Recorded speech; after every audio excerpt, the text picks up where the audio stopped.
Hello everyone. Today we are presenting our visual podcast surrounding the theme of reconnecting with nature. It's our first episode and quite frankly probably last, but we wanted to start by giving you a little insight into our project. According to one of the most listened to audio streaming platforms, Spotify, their podcasting services have seen a 200% increase in listeners since 2019. This makes podcasting a very appealing medium for science communication with tons of cases of success. For example, Ologies by Ali Ward. But one thing that we wanted to touch on is this need for consumption that can come with this type of listening. For instance, they are great for filling your time while accomplishing mundane tasks. And when I say this, I am referring to taking the bus or cleaning the house, the type of work that does not feel especially fulfilling. But because of this, our space is always occupied with things, leading to what I attribute as a continual sensory overload of experience. To add to this, our physical body is also separated from the mind by accomplishing different tasks, which disconnects us from being in the present. Also, this constant influx of sound can amplify our aversion to silence. For instance, what if I were to just stop talking for a minute to accept the stillness?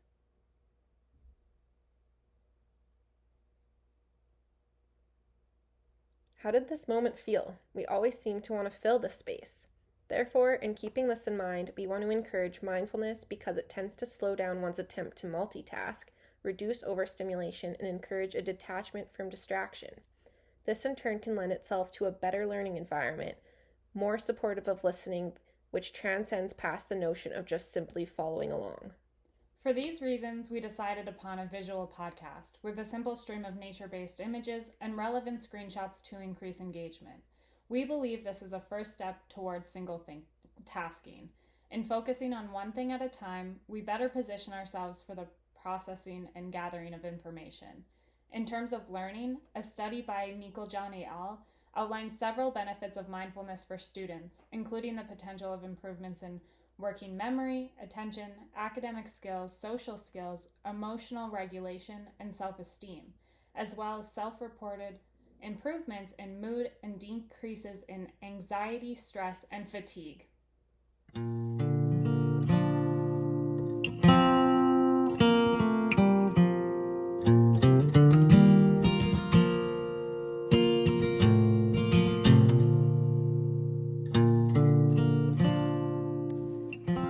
Welcome to Reconnecting with Nature, a visual podcast. I'm Megan, and I'm here with my co-host Janelle. Today we'll be discussing outdoor recreation and leisure and how it can support and enhance our connection to the natural world. We will also discuss how our basic systems of belief, commonly referred to as paradigms, can impact these types of interactions. We believe that reconnecting with nature is beneficial, if not essential, especially during this time of increased screen usage. We will be your interpretive guides, as a sense, in exploring all things relating to the human-nature relationship. As this is our first ever episode, I think it is important to give you a brief backstory of who we are. So, hello again. It's nice to meet you. We are both environmental students at the University of Alberta. We are driven by a passion for slow living that contrasts the fast-paced lifestyle that is often promoted in North America.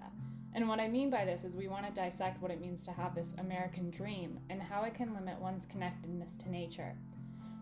For context, my parents are workaholics, and it is a highly valued belief that hard work will get you everywhere in life. Throughout my undergraduate studies, I was hit with a handful of moments that made me question this mentality, primarily after watching documentaries like The Anthropocene, The Human Epoch. Because of this, I often feel between two separate identities, one held in the grips of consumerism and the other urging away from it. So, during a heavy time of self-reflection, primarily brought on by the pandemic, I wanted to learn how to become more present in the moment. As such, one of the things we want to explore today is this concept of mindfulness and how it relates to fostering a better relationship with the outdoors. And hey, it's me again, your other podcast host. I hope you didn't already forget about me. As Janelle previously mentioned, we both want to engage in a more mindful approach to living as it relates to our environmentalism. From childhood, I was always immersed in nature. I didn't even have TV or the internet until I was 14. Since I lived on an acreage, anywhere was too far to walk to, so I had to make games out of the trees and animals around my house. Wait, what types of games?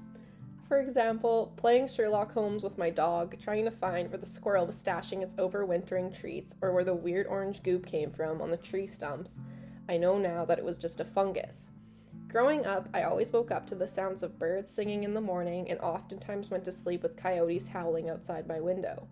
As I got older, I was quickly immersed into a fast-paced world with people trying to keep up with trends, a blip in my life where I got caught up in consumerism and this idea of presenting myself in a way that other people wanted. I didn't lose my love for nature, but there was a part of me missing by not taking the time to slow down and be outside. I realize now how important it was for me mentally to have all that time outside, and I really hope to keep this mindset as I get older. Right. So, correct me if I'm wrong, but I think that these experiences led us to having a more biocentric attitude towards nature. In unpacking this, our concern for preserving the natural world is for its inherent value.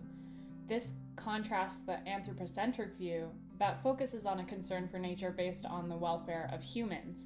So, in considering this worldview, I'm curious about how you see yourself as an outdoor recreationist. Okay, well, I guess before I answer that question, we should first define what outdoor recreation is in order to set a baseline, because I think we all have a slightly different idea of what it entails. The Wikipedia definition of outdoor recreation is an activity referring to recreation engaged in and out of doors, and most commonly in natural settings. The activities that encompass outdoor recreation vary depending on the physical environment they are being carried out in. In keeping this in mind, I would consider myself an outdoor recreationist, or at least someone who enjoys outdoor recreation. I like to do a lot of stuff in the mountains, such as biking, cross-country skiing, and hiking, though I also enjoy things focused on wildlife like birdwatching and fishing. In my opinion, when most people think of recreation in Alberta, they think of the classic cool recreation that's been popularized on social media platforms. One example that immediately jumps into my head is the vast amount of pictures taken at Howling Peak near Canmore, which are focused on summiting the mountain. Those are great examples. Historically, outdoor recreation in North America has been very restrictive and continues to be very heavily centered around this idea of conquering nature. More recently, I think the field has been brought up into conversations surrounding equity, inclusivity, and diversity. Studies have researched how outdoor recreation opportunities are seemingly disproportionately available to those possessing certain socio-demographic characteristics. As a paper by Stanley maintains, which we will include in the description box below, a common narrative in the field is that legitimate outdoors people are framed within a colonialist lens, where the dominant participant is depicted as being white, able-bodied, straight, and male. With that being said, I personally struggled with labeling myself as an outdoor recreationist, and this in turn led to experiencing a sort of existential crisis concerning my identity. I often felt that my participation in outdoor recreation was too limited in forming any real sort of connection to nature because I felt at the borders of the field. I totally get that, Janelle. I feel like companies that promote outdoorism center around an image that pigeonholes the framing of recreation and who can subsequently participate. For many, this makes it that much more difficult to imagine yourself being in nature if you aren't represented in marketing strategies and imagery. For the sake of giving an example, we'll use Patagonia.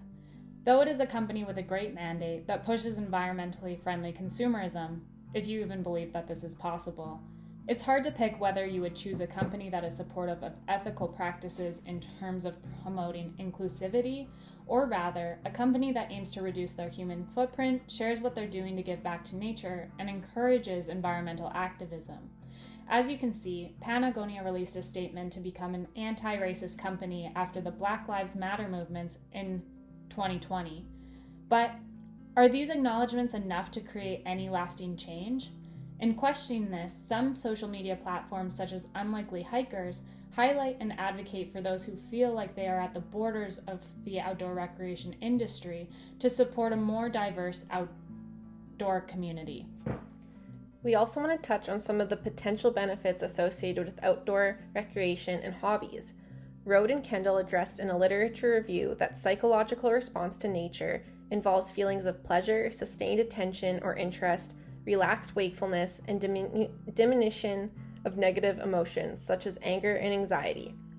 Researchers have also documented that outdoor recreation generates leadership skills, self-concept, academic performance, personality development, interpersonal skills, group development, and the willingness to take risks. So as we can see from this really long list of benefits, it's important that outdoor recreation can be accessible to all people and be as inclusive as it can be. Outdoor recreation should be for women, Black and Indigenous people of color, people with disabilities, and the elderly. It shouldn't be constrained to the stereotypical image of outdoor recreationists, as discussed earlier. Accessible outdoor recreation can be going for a walk outside or sitting outside, working in the garden, and I do know that there are community gardens around the Edmonton area that people are free to use as well. So, in changing the subject a little bit, we had the opportunity to talk to Dr. Rene Belland, a professor at the University of Alberta and a STEAM Moss man. He's a bryologist, conservationist, and has taught a few of Megan and I's courses. He is known to spend many hours biking in the river valley of Edmonton, which is revered for its extensive trail system. We were curious to find out how recreating outside has impacted him and changed his life, and what he thinks about it. While we interviewed him, there were many people enjoying the beautiful transitional weather of winter to spring, so you may hear them in the background. How can you connect with nature if you don't go out into it? Right? So I spend a lot of time outside, whether it's work or recreation in nature, and that it just serves to increase my connection.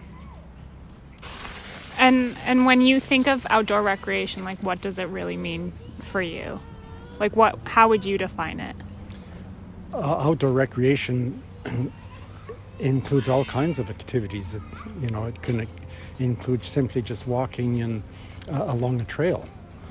That could be considered to be outdoor recreation, or it could be skiing, downhill skiing or cross-country skiing, or biking. Do you think it needs to be a central component of a person's life in terms of their purpose? Like, do you think that that connectedness to nature is essential for living, or do you think it depends on who you are, or what you think? I think, in terms of connectedness with nature, I think, it is. It's very, very important for people in general. I don't know that I've heard of the studies, and I've just seen very briefly some of the studies for kids and their connectedness with nature, and it becomes very, very important in terms of learning and all kinds of other things in their lives. I think that connectedness with nature has actually been lost over time as we become more and more technologically oriented. We're losing our connectedness with nature, and as we do that, then what we find is that there becomes less and less nature for us to connect to. Because if you're not connected to nature, you're not going to have any values to actually preserve what is actually there. Those values just will not be engendered in any way. It's that first-hand knowledge, it's that first-hand experience that you need. So connectedness with nature then is very, very much connected with conservation. Conservation of nature and of our natural environment. Do you think it can be achieved in the same extent as having like indirect experience with it? So like looking at other people's social media that's focused on nature, or like you said, like reading studies? Or do you think like that first-hand experience is a fundamental aspect of like environmentalism? Or I think it's not a fundamental aspect. I think it's an essential aspect. I think it can't be done unless people actually get out there and enjoy nature and actually do it. And like I said earlier, it doesn't matter whether it's just a walk. Like I'm watching these people here in Mill Creek, and they're just walking, but they're connecting with nature just by walking. You don't have to do anything fancy. Yeah, definitely.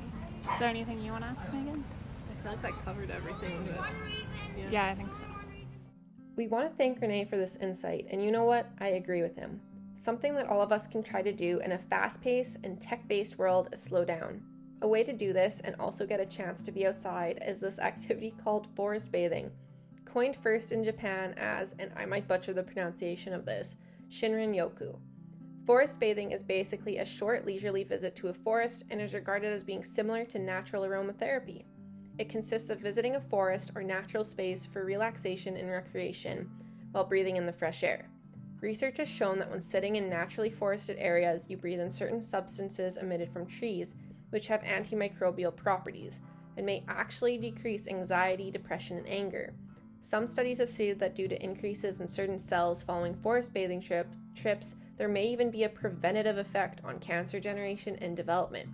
That being said, a review by Schultes also highlights the benefits of technology. For example, rallying people to protect the wilderness and promote climate justice awareness. For example, the Greta Thunberg climate strike movement. We need to start treating this crisis as a crisis, because you cannot solve an emergency without treating it as one. So we're curious, what do you listeners think about this and the other subjects we covered today? Please feel free to leave your thoughts in the comment section below. Well, that wraps up the discussion part of this podcast. I hope that you enjoyed this experiment in visual podcasting with us, the conversation surrounding outdoor recreation and inclusivity, as well as our insightful talk with Rene Belland. We are closing out this podcast with a short 2-minute self-led practice in mindfulness. For the next 2 minutes, we will play bird sounds that we found quite relaxing. The purpose of this mindfulness practice is to assume a greater awareness in order to provide more realistic impressions of the world around us, to reduce negative thoughts, and improve coping mechanisms. But first, I think we should give a little guidance getting into this. As we are complete amateurs, you will have to bear with us a little. But maybe let's just start by becoming present in our surroundings. For this exercise, I would recommend closing your eyes or just focusing your attention on the screen without any other distractions in your way. Let the sounds start coming into your space as we end this talk.